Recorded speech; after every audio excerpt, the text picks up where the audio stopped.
अज्ञानतिमिरान्धस्य ज्ञानाञ्जनशलाकया चक्षुरुन्मिलितं येन तस्मै श्रीगुरवे नमः। वाञ्छाकल्पतरुभ्यश्च कृपासिन्धुभ्यैव च पतितानां पावनेभ्यो वैष्णवेभ्यो नमो नमः। श्रीकृष्ण चैतन्य प्रभो नित्यानंद श्री अद्वैत गदाधर शिवसदि गौरभक्तवृंद। हरे कृष्ण कृष्ण कृष्ण हरे हरे, हरे राम राम राम हरे हरे। हरे कृष्णा। हम लोगों ने पिछली क्लास में श्रवण किया कि अनर्थ कितने प्रकार के होते हैं, क्योंकि किसी भी योग में, ज्ञान योग में और अष्टांग योग में और भक्ति योग में भी हमको किसकी आवश्यकता है? चित्त शुद्धि की आवश्यकता है। तो चित्त शुद्धि के लिए हमको क्या करना होगा? अलग अलग योग का साधन करना होगा। अब कौन से 3 योग बताए हम? एक अष्टांग योग, ज्ञान योग और भक्ति योग। अब अभी इसमें कर्म योग की बात नहीं कर रहे हैं, क्योंकि कर्म योग का ही जो फल है वो है चित्त शुद्धि। तो चित्त शुद्धि के बाद ही अष्टांग योग और ज्ञान योग जो है वो धारण किया जाता है, उसमें प्रवेश होता है। पहले हम लोग अष्टांग योग की बात करते हैं कि अष्टांग योग में क्या है। पतंजलि ऋषि ने, जैसा कि सब लोगों को पता ही है, अष्टांग योग में क्या बताया है? अष्टांग योग में 8 अंग बताए हैं। 8 अंग हैं उस योग के। कौन कौन से हैं वो? यम, नियम, आसन, प्राणायाम, प्रत्याहार, धारणा, ध्यान और समाधि। इसके बारे में ज्यादातर लोगों को जानकारी है, तो इसमें फिर भी हम लोग एक बार रिवाइज कर लेते हैं इसको अपनी जानकारी के लिए। तो जैसे यम है, तो यम के अंदर फिर उन्होंने बताया कि जो है 5 तरह के उसमें अंग हैं। उसके यम के 5 अंग हो जाते हैं। कौन कौन से होते हैं वो? सत्य, अहिंसा, अपरिग्रह, अस्तेय और ब्रह्मचर्य। सत्य क्या है? मन और वाणी से सत्य का अनुशीलन। अहिंसा, दूसरे को कष्ट ना देना, उसके शरीर को और उसको मन को किसी भी प्रकार का कष्ट ना देना। अपरिग्रह, अपरिग्रह मतलब बिना आवश्यकता के सामग्री को, किसी वस्तु को संग्रह करना। जितनी आवश्यकता है उतना ही हमको संग्रह करना है। फिर चौथा आता है इसमें अस्तेय। अस्तेय का मतलब है दूसरे की जो संपत्ति है उसको छल और बल से अपना बनाना, यानी कि चोरी करना। और ब्रह्मचर्य, ब्रह्मचर्य में क्या मतलब होता है? अनुचित रीति से जो हमारा वीर्य संयम है उसको भंग ना करना। इस प्रकार से ये 5 यम बताए गए। ये पहला अंग है। उसके बाद फिर साथ में आता है नियम। यम जो है ये दूसरे से संबंधित हो जाते हैं। जैसे सत्य हम दूसरे से बोलते हैं, सत्य या असत्य। अहिंसा भी दूसरे से लिंक्ड है। अपरिग्रह, अस्तेय और ब्रह्मचर्य। नियम में ये हमारे अपने से लिंक्ड है, अपने आप से, अपने से ही संबंधित, तो स्वयं से संबंधित। तो ये भी 5 प्रकार के बताए गए। इसमें बताते हैं सबसे पहले शौच। शौच का मतलब पवित्रता। पवित्रता 2 प्रकार की, बाह्य पवित्रता और अंतः पवित्रता। बाह्य पवित्रता में क्या आता है? शरीर की पवित्रता, शरीर को स्वच्छ रखें, स्वच्छ वस्त्र धारण करें, और भोजन की पवित्रता, जो सात्विक भोजन है, जो आहार है उसी को ग्रहण करें। उसके बाद अंतः पवित्रता, अंतः शौच में मन की पवित्रता, हमारा मन साफ होना चाहिए। फिर दूसरा आता है इसमें तप। तप का मतलब है कि जो हम अपना धर्म पालन कर रहे हैं, है ना, उसमें पालन करते हुए अगर हमें कोई कष्ट की अनुभूति होती है तो उसको सहजता से सहन करना, प्रसन्नता पूर्वक, उसी को तप कह दिया गया है। तप की व्याख्या भगवान ने की है आगे। 3 प्रकार के तप बताए हैं, सात्विक, राजसिक, तामसिक, 17वें अध्याय में, तो उसकी हम वहां पर बात करेंगे। उसके बाद फिर स्वाध्याय। स्वाध्याय है शास्त्रों का अनुशीलन। जैसे हम लोग गीता का अनुशीलन कर रहे हैं, गीता का पठन पाठन अध्ययन, और अध्ययन करने के बाद फिर उसका मनन और आत्मनिरीक्षण, कि उनके जो शास्त्रों के जो प्रिंसिपल्स हैं, जो सिद्धांत हैं, वो हमारे जीवन में हम किस प्रकार से उनको अप्लाई कर सकते हैं। आत्मनिरीक्षण, इंट्रोस्पेक्शन, ये स्वाध्याय हो गया। फिर आता है संतोष। संतोष का मतलब है जैसी भी अवस्था हो, प्रतिकूल परिस्थिति हो या अनुकूल परिस्थिति हो, उसमें अपने मन को हम विचलित ना हो करें और संतुष्ट रहें। उसके बाद आता है ईश्वर प्राणिधान। ईश्वर प्राणिधान, इसमें क्या है, हम अपने सारे कर्म को भगवान को अर्पित करना। तो ये वही आ जाता है जो हमने बात किया था कर्म योग में कि भगवत अर्पित निष्काम कर्म। तो ईश्वर प्राणिधान, अपने सारे कर्मों को भगवान को अर्पित करना। इस प्रकार हो गया ये यम और नियम। अब इसके बाद हमारा जब यम और नियम हो जाता है तब फिर साथ में होता है थर्ड आसन। तीसरा अंग बनता है इसका आसन। आसन का मतलब क्या है, हमें अपना जो लक्ष्य प्राप्त करना है तो उसकी प्राप्ति के लिए सुखपूर्वक बैठना। बैठने का मतलब बैठे क्यों, जिससे कि हमारा मन एकाग्र हो जाए, क्योंकि हम कोई भी जब साधना करेंगे तो हमें मन को अपने एकाग्र करना होगा। तो मन एकाग्र तभी सहजतापूर्ण हो जाता है जब हमारा शरीर जो है वो स्थिर है। तो इसीलिए, क्योंकि थोड़ा दीर्घ समय तक बैठना पड़ता है, इसलिए कि जो सुख आसन है उसी में बैठ सकते हैं, जिसमें अधिक श्रम ना हो। सुख का मतलब क्या है, सुख का मतलब बताया था पहले, हमने बात की थी सुष्ठु रूप से। सुष्ठु मतलब सम्यक रूप से, जो हृदय आकाश है, तो वहां पर जो अनुभूति होती है, जब सुष्ठु अनुभूति मतलब जो अच्छी अनुभूति हो रही है उसको बोलते हैं सुख। और वहीं पर है जब हमारा हृदय आकाश दूषित हो जाता है तो उसको दुख बोल देते हैं। तो सुखपूर्वक आसन से हमें बैठना चाहिए। इसी में हमारा फिर हृदय की निर्मलता जो है हमारी इसमें आसानी से हो जाती है। फिर चौथा अंग आता है अष्टांग योग का प्राणायाम। प्राणायाम का मतलब है प्राणों को आयाम देना। तो अनेक प्रकार के प्राणायाम बताए हैं हठ योग के अंदर, लेकिन जो प्रमुख प्राणायाम, जो सामान्य प्राणायाम है वो यही है पूरक, कुंभक और रेचक। उसमें 3 क्रियाएं हैं, पूरक, कुंभक और रेचक। रेचक मतलब वायु को बाहर निकालना, और पूरक मतलब वायु को लेना, और कुंभक भीतर उसको रोकना वायु को। इस प्रकार से ये प्राणायाम है। इस प्रकार फिर 5वां इसमें अंग आ जाता है प्रत्याहार। तो यहां तक तो ये अभी शारीरिक क्रिया चल रही थी हमारी स्थूल शरीर की, अभी आ गया प्रत्याहार। अब ये मानसिक हो गया, मन और बुद्धि से लिंक्ड आ गया इसमें, मन से। तो प्रत्याहार का मतलब है बाहर से मन और इंद्रियों को भीतर लौटाना, इंद्रियों को उनके विषय वस्तु से हटा लेना। प्रति आहार, तो प्रत्याहार का मतलब है विषय भोग से दूर होना। तो हमारे इंद्रिय और हमारा मन क्या करता है, हमेशा कुछ ना कुछ आहार लेता रहता है। किस रूप में, जैसे शब्द है, स्पर्श है, रूप है, रस और गंध है। तो यही जो है आहार है हमारे मन के और इंद्रियों के। तो हम इस क्या करते हैं कि जो हम बाहर से खींचकर जो संस्कार हम अंदर लेते हैं और उनका भोग करते हैं वो है आहार, और जो भीतर के संस्कार हम बाहर बोलकर व्यक्त करते हैं उसको बोल देते हैं व्यवहार। तो अब आहार में जो शब्द, रूप और शब्द, स्पर्श, रूप, रस और गंध हैं, ये इसको क्या बोलते हैं, विषय। इसको तन्मात्रा भी बोलते हैं, विषय बोलते हैं इसको। तो जो विषय का मतलब क्या है, विषय का अर्थ ये होता है कि जो अपने साथ विशेष रूप से हमको, हमारे मन को बांध ले, विशेष रूप से जो बांध लेता है उसको बोलते हैं विषय। अब विषय शब्द जो है वो विष से थोड़ा सा सिमिलैरिटी बनती है इसकी। तो साधु संत लोगों ने बताया है कि विषय और विष में कौन सा अधिक खतरनाक है, घातक है। तो विष से ज्यादा विषय खतरनाक, घातक है हमारे लिए, कल्याण में बाधक है, क्योंकि विष तो खाने पर मारता है और विषय जो है स्मरण मात्र से मार देता है।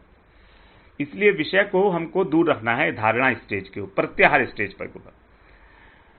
जो आजकल की स्थिति में जैसा हमारा है, ये तो लगभग असंभव सा लगता है।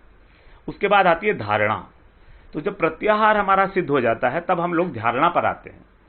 तो धारणा में क्या है कि जो ये प्रत्याहार में क्या क्रिया हो रहा था, क्रिया में क्रिया की प्रधानता थी, हम लोग कुछ ना कुछ कर रहे थे। लेकिन धारणा और ध्यान में अब क्रिया नहीं है, अब शारीरिक क्रिया कोई नहीं करनी है। अब इसमें क्या है, भावना प्रधान हो जाती है, हमारे भाव जो हैं। तो जब हम अपने शरीर के किसी बाह्य अंग पर या आंतरिक चक्रों पर, हमारे 7 चक्र है ना, तो उनमें से चक्रों पर कहीं भी एक स्थान पर या परमात्मा के किसी अंग विशेष पर, जैसे उनकी नाभि पर, उनके नेत्रों पर, उनके मुख कमल के ऊपर, अब अपना अंग विशेष के ऊपर जब हम मन को रोक लेते हैं, अपने मन को बांध लेते हैं, तब इसको बोलते हैं हम लोग धारणा। धारणा की स्टेज में ही हमारा इतना सिद्धि पैदा हो जाती है कि हमारे को अनेक प्रकार की विभूतियां जो हैं उसको साधक को मिलने लगती हैं। विभूतियां जैसे अष्ट सिद्धि बताई गई हैं, जो बताते हैं ना, अष्ट सिद्धि हनुमान जी के पास थी, भगवान सीता जी ने उनको वर दिया था, अष्ट सिद्धि 9 निधि के दाता असवर दीन जानकी माता। तो हनुमान जी को क्या हनुमान जी ने ये सब कुछ किया था?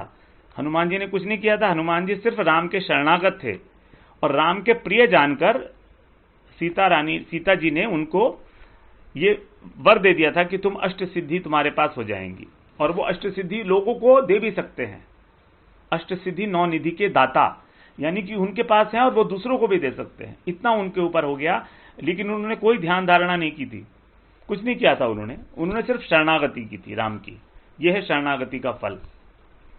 तो इसमें क्या होता है, यहीं पर ही सारी विभूतियां जब पैदा हो जाती हैं, तो इस धारणा स्टेज के ऊपर साधक को जो है जब सिद्धि मिल जाती है, तो एक उसमें क्या होता है, उसमें उसको भोग करने की इच्छा हो जाती है, और वो अगर सिद्धियों में उलझ जाता है तो वो आगे नहीं बढ़ पाता। वो फिर यहीं पर ही लोगों को चमत्कार दिखाने लगता है, क्योंकि उसके बाद अब सिद्धियां आ गई हैं। लेकिन अगर जो आगे बढ़ जाता है तो फिर अगला स्टेप आता है उसका ध्यान।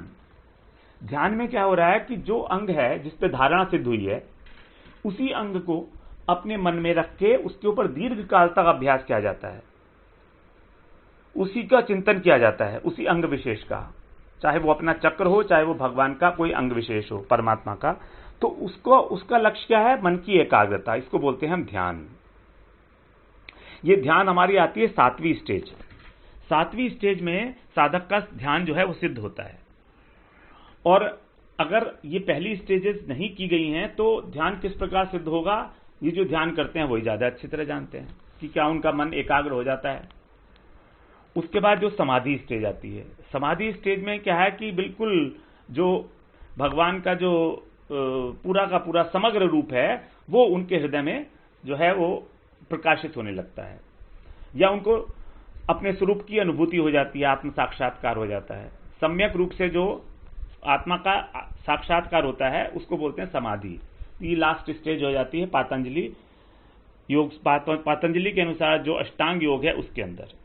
अब इसमें हम देख रहे हैं कि सारी ही क्रियाएं ये कोई बहुत आसान नहीं है कि हम गृहस्थ में रहकर ये क्रियाएं कर लें और डायरेक्ट हम ध्यान पे, अभी जो ध्यान चल रहा है उसको हम अष्टांग योग नहीं कह सकते, क्योंकि अभी जो ध्यान कर रहे हैं वो तो उसका एक कारण है कि सिर्फ शांति, थोड़ा सा हमको सुकून मिल जाता है, थोड़ी सी हमको टेंशन रिलीज हो जाती है, ये है उसका अर्थ।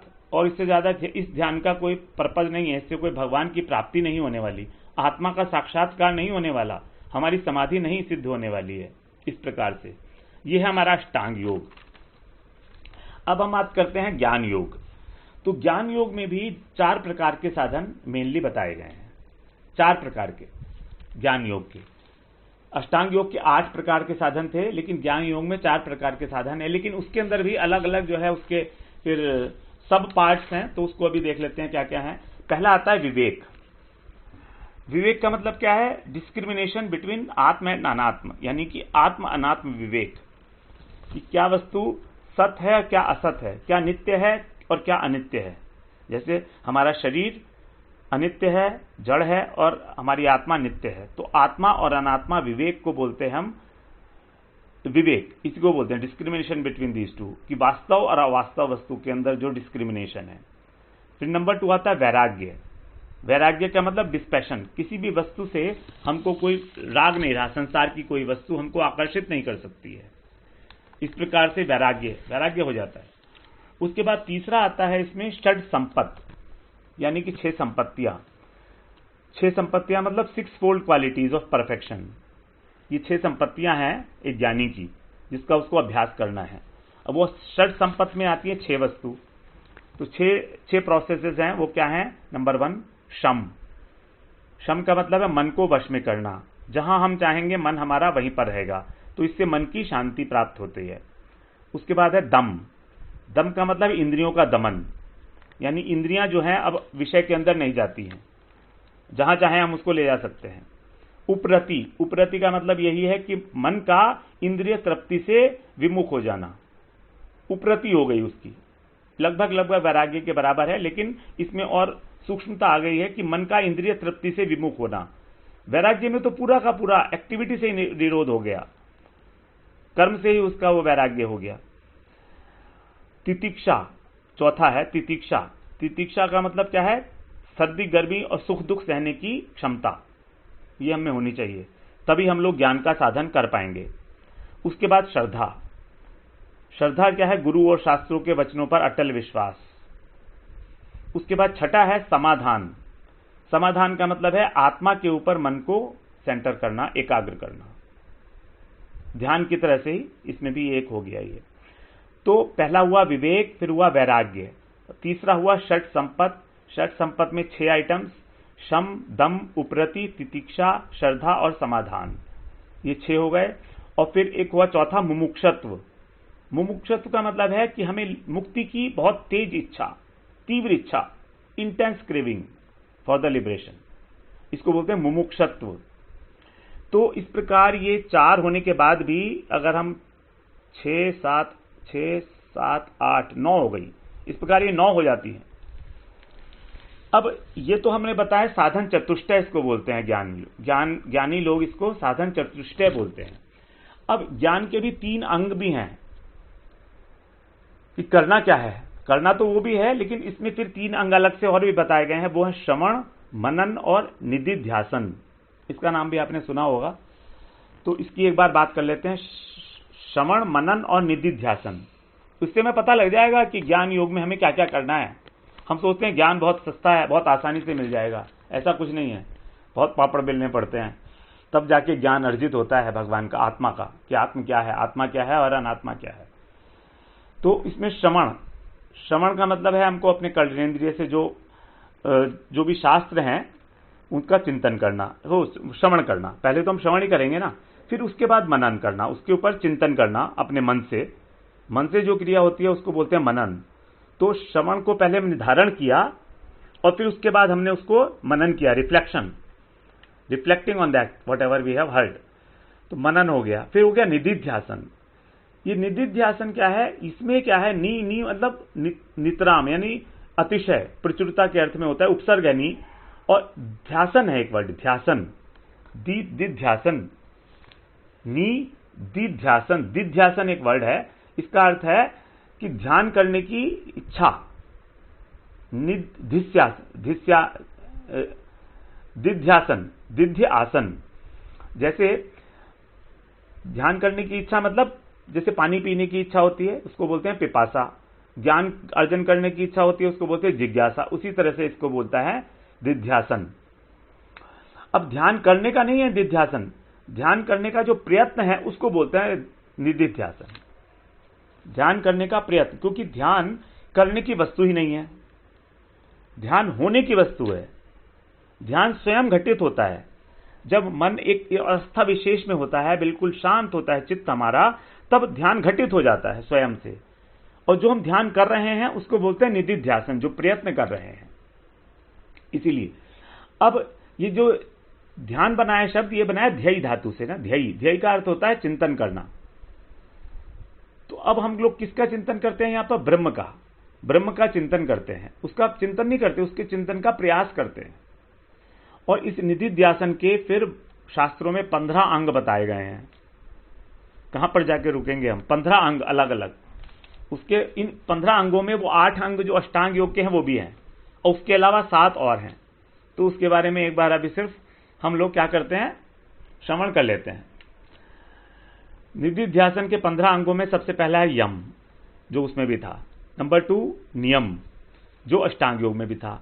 उसके बाद आता है त्याग की भावना, जो कुछ भी है हमारे पास उसको त्याग करना है। फिर मौन, वाणी का मौन और मन का मौन। वाणी का मौन से ज्यादा अर्थ है मन का मौन। भगवान ने मौन की भी व्याख्या की है गीता में, पढ़ेंगे हम लोग। उसके बाद देश हमारा पवित्र होना चाहिए, जहां पर हम ये सब काम कर रहे हैं निधिध्यासन। देश का विचार है ज्ञान में। काल शुद्ध होना चाहिए, ब्रह्म मुहूर्त में ज्ञान का अर्जन होता है। उसके बाद आसन, ये आसन कॉमन जो उसमें भी था।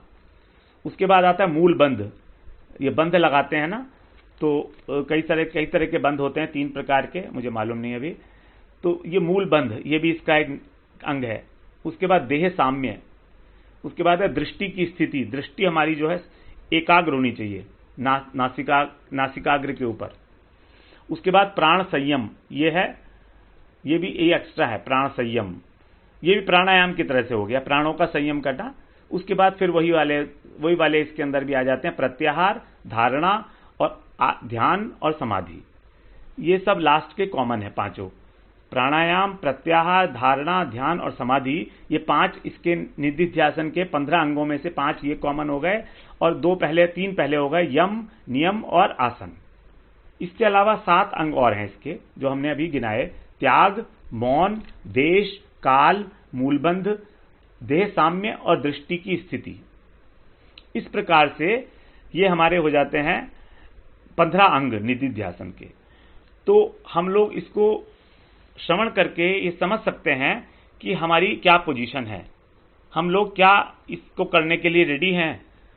अभी आगे भगवान बताएंगे आगे कि ज्ञान योग और में क्या है, पूरा डिटेलिंग होगी। तो अभी सिर्फ मैंने एक आउटलाइन दिया है इसका कि क्या क्या है। अब जो अष्ट सिद्धियां होती हैं कई प्रकार की, जो धारणा स्टेज पे अष्टांग योगी को प्राप्त होने की संभावना रहती है, जिसमें वो अधिकतर लिप्त होता हुआ पाया गया है, तो वो 8 सिद्धि हैं। उसको एक बार पढ़ लेते हैं। अणिमा, अणिमा का अर्थ है अणु के समान हो जाना, मतलब बहुत छोटा हो जाना। जैसे हनुमान जी जब सुरसा के मुख में प्रवेश किए थे, तो वो अणिमा नाम की जो सिद्धि थी उसका इस्तेमाल किया था, अब वो बहुत ही छोटे से बन गए थे, अणिमा। फिर होता है महिमा, मतलब महिमा विराट रूप धारण कर लेना। लघिमा, लघिमा मतलब रुई के समान शरीर को हल्का कर लेना, रुई के समान हवा में आकाश में उड़ जाना। उसके बाद गरिमा, गर्मी का मतलब भारी होता है ना, तो पर्वत के समान भारी हो जाना। तो 4 हो गई है, अणिमा, महिमा, लघिमा और गरिमा। उसके बाद होता है प्राप्ति। प्राप्ति का मतलब है कि भविष्य में देख लेना, दिव्य दृष्टि मिल जाती है, या किसी की बात सुन लेना, किसी के मन की बात जान लेना, या किसी भी रोग का इलाज कर देना। ये सब प्राप्ति के अंदर आ जाते हैं। फिर 8वीं, ये 5वीं सिद्धि हो गई प्राप्ति। 6ठी सिद्धि है प्राकाम्य। प्राकाम्य क्या मतलब है कि अदृश्य हो जाना, या किसी दूसरे के शरीर में प्रवेश कर देना। जैसे शंकराचार्य जी ने, एक राजा थे, उनके शरीर में प्रवेश किया था। और जल में रहना, जल में रह के तपस्या करना, जैसे सौबरी ऋषि ने काफी साल तक 36,000 वर्ष बताते हैं शायद तपस्या की थी जल में रह के। और अदृश्य, तो जल में रहना, अदृश्य हो जाना, दूसरे के शरीर में प्रवेश कर जाना, ये सब प्राकाम्य। उसके बाद है 7वां वशित्व। वशित्व तो ठीक है, किसी को भी वश में कर लेना। उसके बाद है ईशत्व। ईशत्व का मतलब मरे हुए को जीवित कर देना, या जैसे ब्रह्मांड का देवता आदि बनना। जैसे विश्वामित्र जी ने क्या किया था, विश्वामित्र जी जो थे राजऋषि थे, वो ब्रह्म ऋषि नहीं, राजऋषि थे, तो उन्होंने त्रिशंकु के लिए नए स्वर्ग का निर्माण कर दिया था। इस प्रकार से जो ये शक्ति हो जाती हैं, ये सारी की सारी ईशत्व, ये सब शक्तियां, ये सब अष्ट सिद्धियां हैं जो धारणा स्टेज पर आनी शुरू हो जाती हैं क्रमशः। निर्भर करता है कि हमारा जो साधना है वो किस कोटि की है। तो हम देख रहे हैं इसमें कि हमने अभी बात की, एक तो ज्ञान योग के कितने अंग हैं और अष्टांग योग। अष्टांग योग के 8 अंग, ज्ञान योग के 4, साधन चतुष्टय, विवेक, वैराग्य, षट संपत्ति और मुमुक्षत्व। षट संपत्ति में 6। उसके बाद फिर हमने देखा कि ज्ञान के अंदर 3 जो अंग हैं वो हैं श्रवण, मनन और निधिध्यासन। निधिध्यासन के 15 अंग, उन 15 अंगों में 8 अंग कॉमन हैं जो अष्टांग योग के हैं, और इसके अतिरिक्त 7 अंग और हैं। ये हमारी चर्चा हो गई आज ज्ञान की और अष्टांग योग की। अब हम अगली बार चर्चा करेंगे कि हमको अगर भक्ति राज्य में प्रवेश करना है तो उसके लिए क्या अधिकार है। उसके लिए कोई जन्म और स्वभाव या चित्त शुद्धि का भी अधिकार उसमें नहीं है। चित्त शुद्धि होगी तभी उसमें प्रवेश करेंगे ऐसा नहीं है। उसके अंदर अधिकार है एकमात्र परमार्थिक श्रद्धा। हमारे अंदर श्रद्धा होनी चाहिए। तो हम अगली बार श्रवण करेंगे कि ये परमार्थिक श्रद्धा क्या होती है, श्रद्धा कितने प्रकार की होती है, और उसके बाद जो हमारा जो भक्ति है, उसकी जो भक्ति है उसके कितने अंग हैं और उसका पालन कैसे किया जाता है। आज यहीं तक रखते हैं। वांछा कल्पतरुभ्यश्च कृपा सिंधुभ्य एव च पतितानां पावनेभ्यो वैष्णवेभ्यो नमो नमः।